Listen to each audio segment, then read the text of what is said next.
उन्वान काले जादू की बेटी, एक कहानी जो दर्द, जादू और कुर्बानी से बुनी गई।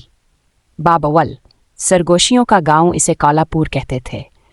एक ऐसा गांव जो वक्त और धंध के दरमियान कहीं खो गया था, नक्शों से मिटा हुआ, यादों से लिपटा हुआ। वहाँ एक लड़की की कहानी मशहूर थी, बेला। वो एक रूह थी, या शायद कुछ और। लोग कहते जब चांद पूरा निकले वो पहाड़ों पर रक्स करती है। इसकी आंखें नीली थीं, लेकिन उनमें रोशनी नहीं थी, सिर्फ अंधेरा। इसका रक्स खुशी का नहीं, गम का होता था। अपने लिए, अपने गुजरे हुए इश्क के लिए, और उस बद्दा के लिए जिसने उसकी रूह को कैद कर दिया।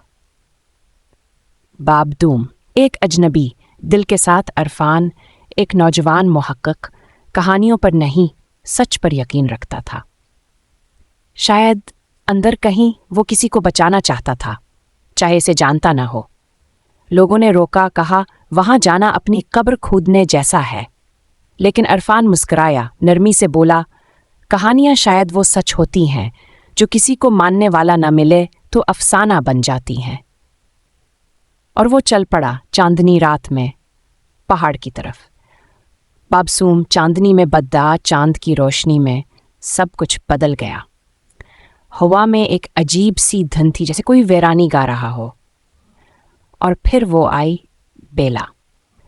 काली चादर में लिपटी उसकी मौजूदगी ने वक्त रोक दिया। उसने धीरे से कहा, क्यों आए हो? ना गुस्से में, ना खौफ में, दुख में।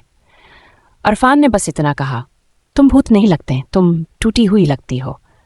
बेला ने हल्का सा कहकहा लगाया, अदासी से भीगा हुआ। मैं जादू और मातम की बेटी हूँ। माँ ने दुआ दी, बाप ने बद्दा। ना जिंदगी मिली, ना मौत, सिर्फ भूख, हर 100 साल एक रूह की भूख। और अरफान ने उसके दर्द को महसूस किया, जैसे वो उसकी अपनी। बेला ने उसे अपने माजी का एक्स दिखाया। एक माँ जो अपनी नौमौलूद बेटी को दुआएं देती है। एक साया जो अंधेरे में बद्दुआ करता है, हमेशा जियो पर कभी सुकून ना पाओ। बेला ने आहिस्ता से कहा, मैं सिर्फ तुम्हारी रूह चाहती हूँ, और तुम्हारी रोशनी बहुत चमकती है। लेकिन अरफान ने कदम पीछे नहीं हटाए। अगर तुम्हारी माँ की आखिरी दुआ ढूंढ लूँ, शायद हम दोनों आज़ाद हो जाएं। बेला कांप गई। सदियों बाद किसी ने उसे छवा था, बगैर डरे। अरफान ने रात भर पुरानी किताबें खंगालें। आखिरकार दुआ मिल गई, रोशनी में भीगी हुई एक आयत।